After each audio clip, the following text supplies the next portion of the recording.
You're listening to Life Check Yourself with life coach, transformational leader, and dating and relationship badass, Marni Batista. Every week, you'll get the raw truth from top experts and real people on the important life and love issues you want to know about. So, if you're ready to life check yourself in your relationships, your career, and the areas of your life that matter most to you, and you're not afraid to be called out on your, stuff, then you're ready for what's next. Life Check Yourself with Tara. How to break up with the almost guy and find your right guy now. Welcome to our amazing opportunity of insight and learning. I'm super pumped for today because I have the amazing Tara G with us today. You might say, well, who the heck is Tara? Well, let me tell you, she is 38 years old. She has not yet been married. She doesn't have children. She worked with us in our 5 Keys to Becoming Irresistible program in May of 2020. She was in a relationship until June 2021. That did not work out, so we're going to listen to her experience of that. She's dating. She's from South Carolina. She is a marketing, PR, and community relations expert, and she is a soul sister to most of our listeners. And I'm super excited that you were excited to join us with your story. Yeah, thank you for having me. I was really excited for Christine to reach out and make contact to kind of talk about, everything that has transpired over the past year and a half now. So time flies, girl. I know, right? It really does. Really does. And you can't. So we'll get there, but. What I think is like just a super interesting point about your story, and I'm curious how this played into it, but when you came to us, like it was sort of like early COVID days, right? And so you started that process of just right there of like debunking the whole thing of like using that as a reason not to have what you want in your life. And so why don't we just start there? So like, where was your life? What did it look like in May 2020? We just kind of got out of lockdown. What was going on for you in your life?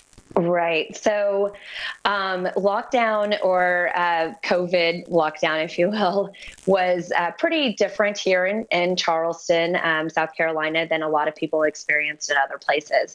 I was fortunate enough that during COVID, my career kind of catapulted because I was put into a position that I had wanted to be in anyways, which was a position of leadership within the community. And as you mentioned, I do marketing, public relations, community relations, and all kinds of other stuff.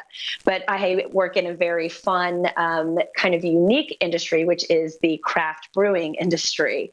So it, for me, ended up completely changing my life because I came out of a human resources finance background. I moved to Charleston from New York City. And all of a sudden, I found myself kind of at the center of attention of this community, this beer community, leading them forward into post-COVID, or not post-COVID, but to what opportunities were presented to us as a community who relies on people coming through our doors. And so it was a very, for me, and I'm sorry for anybody who lost somebody, during COVID, and navigating all of that with the group, with the 5 Keys group, was especially beneficial for me to use that in my career as well. I think so. First of all, I just want to tell you this. So I interviewed this amazing guy named Rabbi Steve Leader last February. It was probably one of my favorite episodes. And the reason why I'm sharing that with you is that he talked about that as everybody, like the COVID dirty little secret for those people that like thrived, or that COVID or the pandemic created a change in their lives that was for the positive. And what he said about that, and I think this is really amazing, is that we can hold both things as true, right? Like for you, your industry had known success in only one way, Right. And it gave you the opportunities, your gifts and your talents to create new opportunities for that industry. And what I think is really amazing about that and how it relates to kind of reinventing your life is that before the pandemic, we all had opportunities to take challenges and turn them into possibilities. Mm-hmm. And what the pandemic did was say, guess what, everyone? You are going to reinvent, or you have the opportunity to reinvent everything in your life. And so there you were, you're like, kind of thriving, you get like catapulted into this leadership. And what was the why that had you walk through our door and want to get into possibility with your love life? Sure. So as I mentioned, I had moved down to Charleston from New York City, but I had taken off the year of 2018 to travel. And I went to like 15 plus countries and just kind of had my, eat, pray, love moment. And when I came down to Charleston, it was like, the one link that I was like, okay, I've gotten the travel out of my system. I've done the high intensity, high paying finance job in New York. And now here I am. I'm, at the time was 36. And I was new to Charleston. I was back kind of throwing myself in the dating pool. And I really didn't remember how to date, I guess, because New York was it's its own animal. And then coming down here and experiencing different men. And I was like, you know what, this is an area that I could use some guidance in right now, because it is just not what worked for me in the past. Did not work for me in the past, and I need new focus.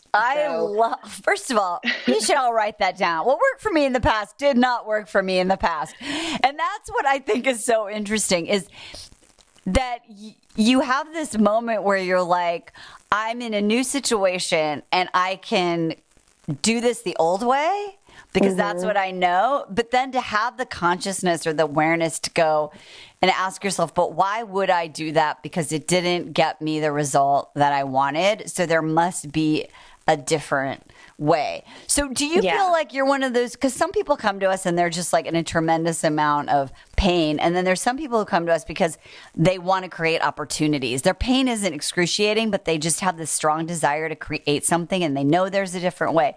Like, were you sort of one of those camps, or were you kind of in the middle? I would say I was definitely in the middle.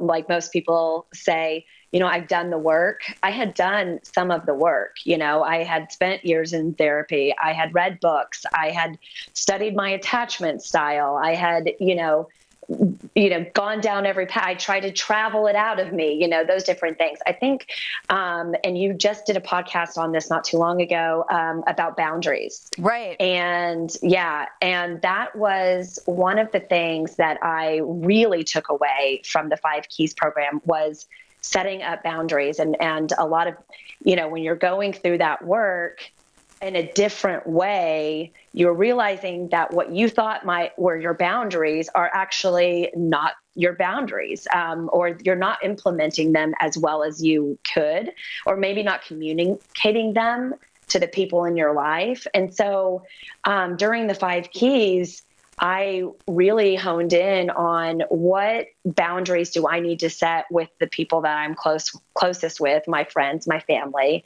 to move forward in a healthy, non-toxic way.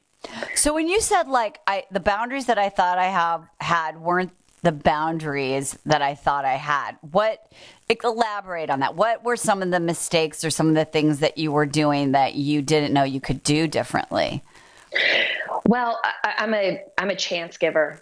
I'm an excuse maker. I experienced a relationship with my father specifically, where he would, the way I call it is like a yo-yo. He'd pull me close, push me away, pull me close, push me away. And it was based on his needs. I need you to be close to me because I'm going through something right now. And then when he was done, he would, push me away.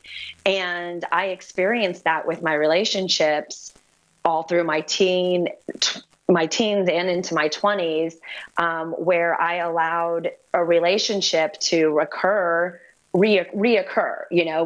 come together, and then, oh, nope, I'm not ready for commitment, or whatever the case might be, and push me away. And that's one thing that I just don't tolerate anymore, not with him, and not with anybody else. It has to, there has to be consistency there. And I have, put those boundaries in place with him specifically, that this isn't a one-sided, you can't use me for your, so. That's huge. So I want to talk about this, Tarah, because I think you just said something kind of profound.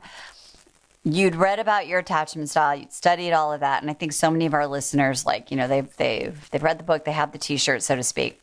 And I think there's a belief that because you have this style, you can't rewire your brain to overcome that and possibly even start to shift that. But yet what you just described is completely transforming how you experience connection and attachment and doing it in a different way. Can you kind of talk about how you shifted that attachment style? And was it internal? Do you still have to remind yourself? Like, what's your journey been in shifting that attachment style?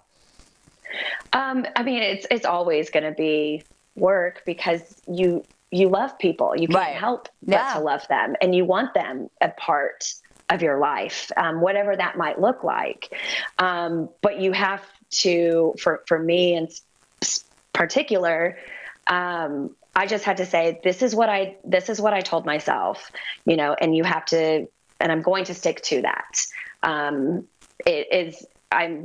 specifically referring to just, interaction, as far as, I live in Charleston, my family lives in Oklahoma and Texas. And for a long time, and I've lived away from home for over 12 years now. So I realized that it's a lot easier for one person to come and visit than it is for multiple people to come to you. However, that is not an excuse. There has to be some middle ground. And so I do have to constantly, remind myself, I would love to do this. However, I put this boundary in place for a reason. And if I break that promise to myself, then I'm slipping right back into that behavior. And then what will I accept again? Or what will I, make a concession for next time? So that's amazing. It is. You think about the consequences. Well, one of the things that we do when we work with people is we do that little rut exercise, right? Where you map out kind of your vicious cycles, right? So what you just described is you actually think through the consequence from a conscious place, from your adult self, of what happens if you sort of go back to those default tendencies, that default style. And I think about, all the things that we learned in 5 Keys, the romantic rut and the little who's and stuff. Those are, I don't want to say daily battles, because they're definitely, I'm in a completely different place than I was a year and a half ago when I first, came into the program. And I just started thinking about things in a completely different way than I ever had before. And it honestly, Marni, it really did change my life. I love that. I love hearing that. So, and I think it's okay to say, like, it's a daily battle. And I think my experience of that daily battle is more of like, and maybe you can share how it is for you, but I think about it like it's a daily intention, right? Of like, do I want to live life according to like who I really am at my truth, my essential self, right? Or am I going to sort of, life check myself, right? Like check myself and say like, what does it look like to live the most courageous life I can, where I do those things that are uncomfortable because I know it's in honor of my healing and my wholeness, right? And so, and I think it takes a lot of courage to say, there is no fucking magic pill, people. It's not like you're going to do anything and you're like, oh, yay, unless you get a lobotomy or something. There is no like, was that the eternal sunshine of whatever it is, The right? spotless mind. Yeah, exactly. Where you just like, oh, I'm done. But it's the how that you go through that sounds like it feels different. So like when you describe that for you, I don't know, does that resonate for you? Like what's it like for you to be mindful now and have been like your life changed and also be human? Yes. I mean, I think some of that definitely just comes with age and maturity, and well, for some people, I suppose. I was going to say, I'm like, I don't know. I would say, I've always felt like I was a very self-aware person for starters. I am the oldest of 5 kids. I have that hero complex. My parents had me at a young age. I've always been a go-getter. I don't, if I'm unhappy with a situation, I generally make a change very quickly, no matter what the situation is, whether it be with a job or a person or whatever, I definitely live by the life is too short, and it goes by fast, creed. So, it's for me, mindfulness of, I guess, I hate using that term, the 5-year plan or the 10-year plan. But just knowing that the work every day will get you closer to where you want to be and your legacy. And I've heard you talk about, your legacy. And it's changed a lot, honestly, and I'm sure, like I said, we'll get there, but we can talk about how it's changed from a year and a half ago to where it is today. Yeah, let's talk about, so you come into the program, it's May 2020, finish in like July-ish, and you start dating in this completely different way. And I know you met somebody pretty quickly using our strategy. I did. And so tell me about, how that relationship was different, and then talk about the courage it took to realize that was better than anything you ever had and also not right. Right. Yeah, like you said, both things can be true, right? It was a great relationship, but it wasn't the relationship. It did get me closer to where I want to be. And that I'm incredibly grateful for. But I did meet somebody pretty quickly in June. I had gone on a couple of Skype dates or Zoom dates, because that was what we were all doing, which was really kind of funny, to go through that process with talking to somebody on a screen, right, a couple times before you meet them or whatnot. But with my relationship with Jake,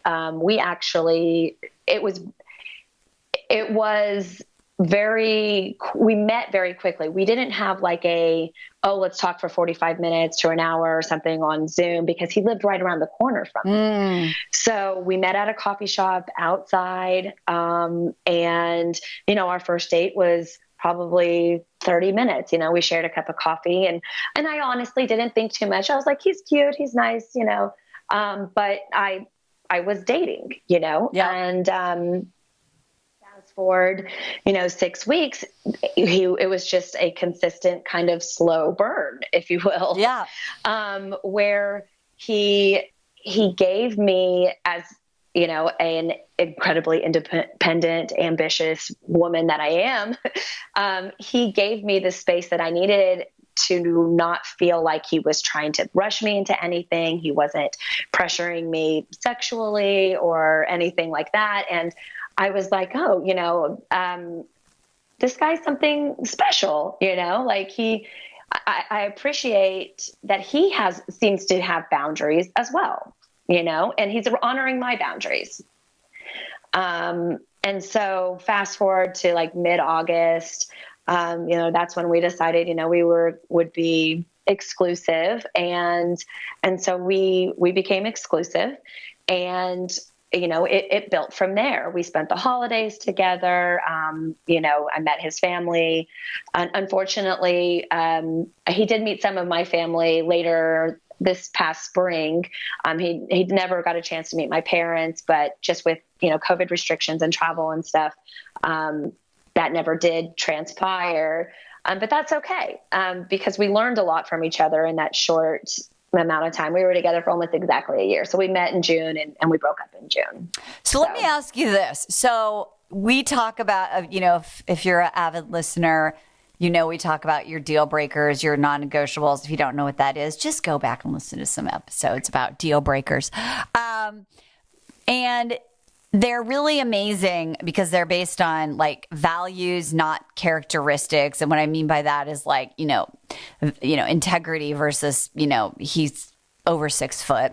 And so you're dating, and I talk about data dating. We talk about that on our campus, collecting data, having fun, and that your job as this empowered, irresistible woman is you're like making sure he's your person rather than the old way, which is like, I hope he likes me. I hope he picks me. I hope he, I hope. So there you are, you're empowered. So if you think about like which of those non-negotiables in the end just wasn't a match, and it doesn't mean when we break up with someone in this new way of dating and being that there's a judgment on that person. It's just they're not my match. What was it, and what was like the most courageous turning point for you where you decided, you had to not settle? This one I had battled with from pretty much the beginning, because in my non-negotiables, I had, in terms of financially secure and whatnot, I specifically put, does not need to have a formal education, i.e. a college degree, but needs to be a master of his craft, if you will, and have a solid financial situation. And as many women do find out, things along the way as they're collecting data, people present maybe one situation or present themselves in one way that's not always incredibly accurate. And as we moved along and I started learning more about him, that was the big drawback for me, was that there was not the financial security there that I would have hoped for at our age there to be. And I don't want to come off as sounding shallow or, because I wanted to be like, love conquers all, but that's just not realistic. Mm-hmm. You do have to have some sort of alignment on that.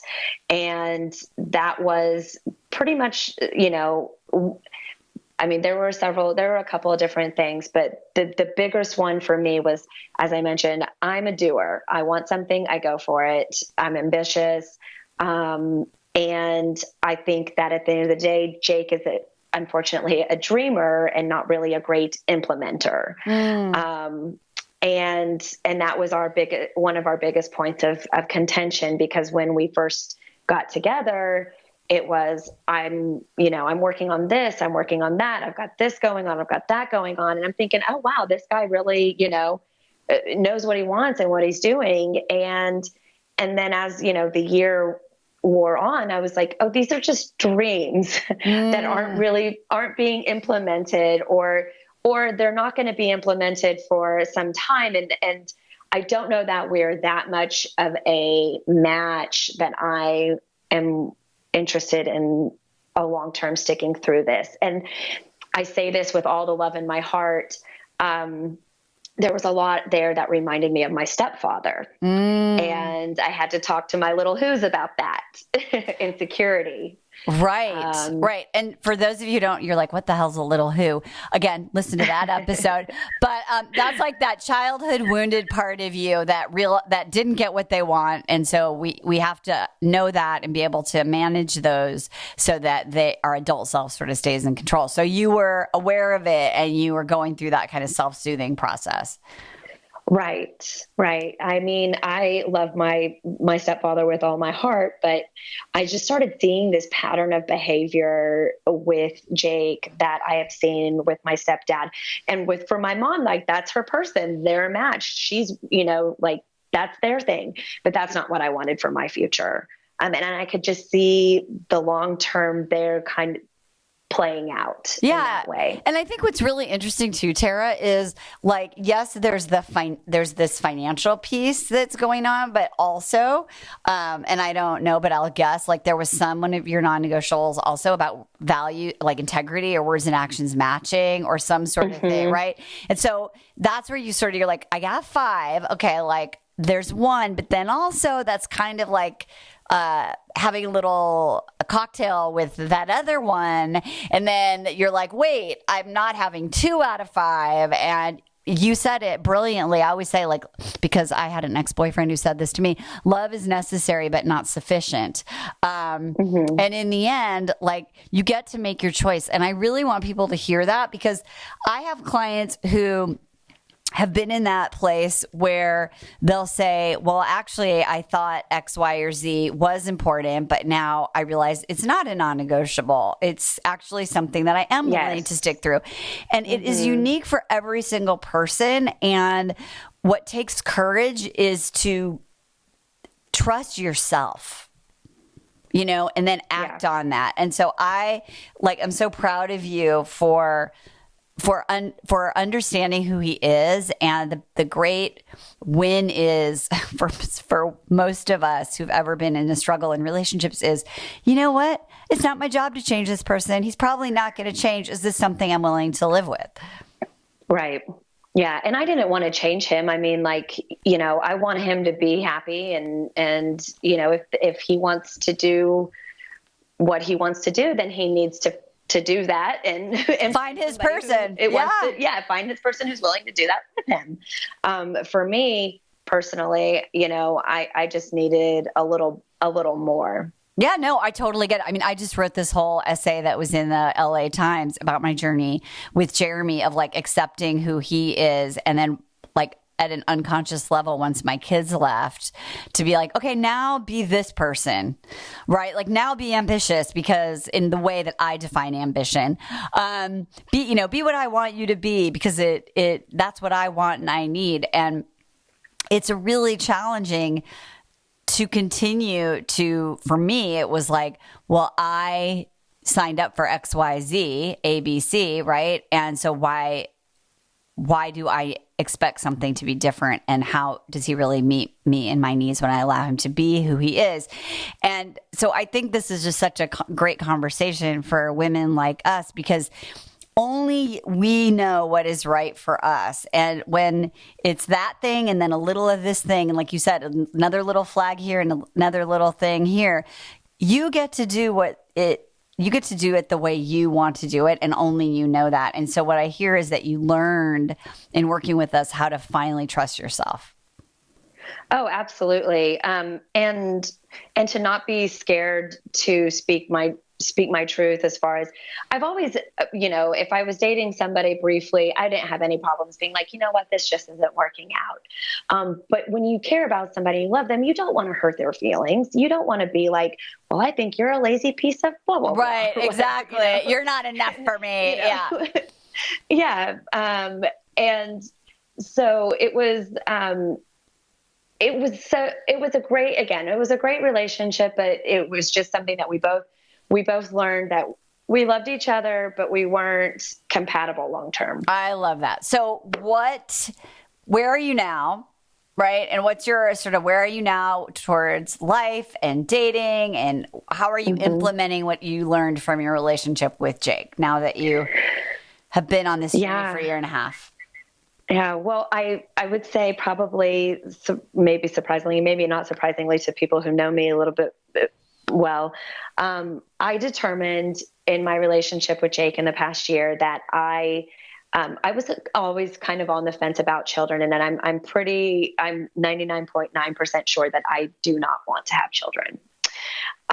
So that was something that I learned just in that partnership. And it wasn't, I don't want to have children with him. It was just, you know what? I want to have a partner that I can do things with, but I want us to continue to grow and travel and live our lives. That was the biggest change for me. I'm open to marriage, but I'm not I have to have a ring on my finger. I think it's more important to share and grow and love somebody and have common values and common, ambitions and life. And that has changed for me dramatically over the past year and a half. And I feel really good about it. Yay. And I feel really good about where I am at right now. I am dating somebody. Yay! That's exciting. And how long? Yeah. So after you broke up with Jake, given that you had sort of this new confidence and this new way of being, like, was that a pretty short process that you got back on the horse, so to speak, or how did that go? Yeah. So, when Jake and I broke up, I did have a friend in my life that I was like, oh, this could be a possibility. And I started collecting data in a romantic way with him. We did not seal the deal or put the ding ding in the wing wing, Right. as you say. We just hung out, and he began to become a little bit more aggressive, sexual, kind of. And I was like, whoa, you haven't even taken me on a proper date yet. Right. And I kind of put it on him, and he called me like 2 days later, and he was like, yeah, you're right. Let's schedule a date. Boundaries, So people. Boundaries. Yeah. And 2 days later, he called me and said, you know what? I'm not ready to go down that path. And I knew that internally because I had learned to read the signs. Yep. And I thought, again, like, I was like, oh, I've always really liked this guy, but, so let's see kind of like how and that was over like a 2-month period or so. And then for like a month, I did not date or anything. And I finally was like, okay, I think I'm ready to date. And I downloaded the app, and I downloaded Hinge, and took my dating profile that we did in 5 keys and kind of applied it where I could. And I started talking to one person, and it quickly did not work out. And I was like, man, I just want to do this again. I had that like kind of discouraging feeling. And I literally like put it out in the universe. Like, I just want to meet somebody, organically, and a couple days later, I was kind of having a rough morning, and my best friend was like, comb your hair, brush your teeth, put your panties on, get out, get out of the house. And I was like, you're right. So I get dressed, ready, and I go down to this little pub around the corner from my house for a late lunch by myself with my dogs. I've got two girl dogs. And this guy sat down beside me, and we've been together ever since. I Just love randomly. that. That's so amazing. Because here's the thing, and this is so great, is like resiliency, right? So you're like, that didn't work, right? And it's like, wait, no, I'm going to go out and live my best life, right? And be me and connect into the possibilities. And it's so great. And so you did both that. You had the app, and then also you went out. And I think, like, for those of you who are like, I don't want to go on the apps, or I want to meet someone in real life or whatever. The thing is, it's like, push all the buttons, like create everything that you can, right? Yeah. And I tell my girlfriends this all the time. Like, I don't have a problem like going in, sitting and having a burger by myself, a burger and a beer, and because first of all, I've traveled all over the world by myself. So I'm used to like talking to whoever will talk back to me. And, if somebody, he walked up and said, is anybody sitting here? And I was like, no, knock yourself out. I was like, as long as you don't mind my dog sitting here, as well. And he was like, no, it's cool. And we started chit chatting. And then he was like, can we grab a beer sometime? And then I was like, sure. So we exchanged numbers. The next day he said, are you available for lunch tomorrow? And I said, yes, I am. He planned in advance. And then he said, would you like me to pick you up, or would you like to meet me there? And I thought, oh my gosh, he's being a gentleman. He's offering to pick me up. I'm going to let him pick me up. And and again, so that was mid-October. So we're going almost on 2 months now. I love it. And I just really, it's so inspired by your story because like there's that quote that says, pain is inevitable, suffering is optional. Mm-hmm. And, absolutely. What I hear in your journey of the last year and a half is there has been the painful moments, and you have chosen to not suffer, so to speak, right? To not energetically get so connected into that pain. And that is true freedom. And I love that you said like a core value of yours is freedom.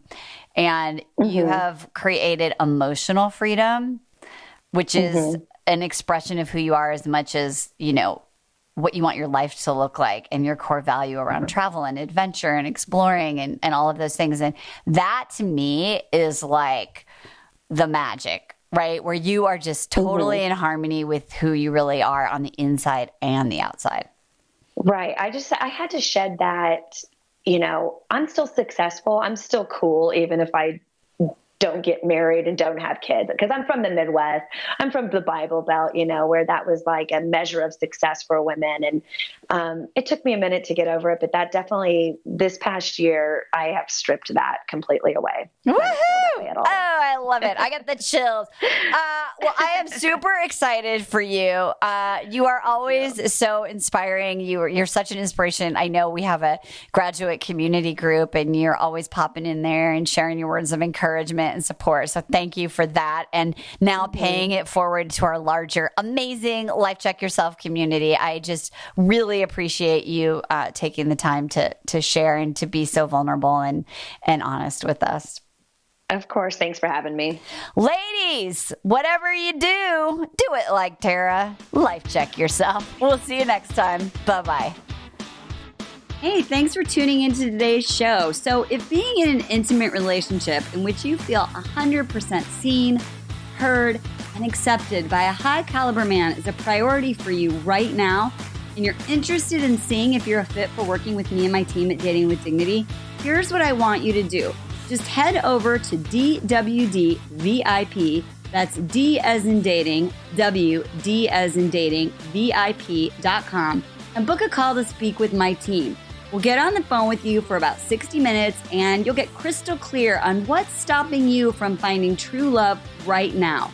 We'll also take a look at what you want to create, what you want your whole life to look like when you're able to finally be fully expressed as a woman in a healthy relationship with an incredible guy. And if we can help you get from where you are right now to where you want to be, we will show you the fastest path possible that makes sense for you to do that. We help smart, successful women all over the world solve this one missing piece in their life so they can finally have it all. So to see if we can help you do the same thing, head over to DWDVIP.com.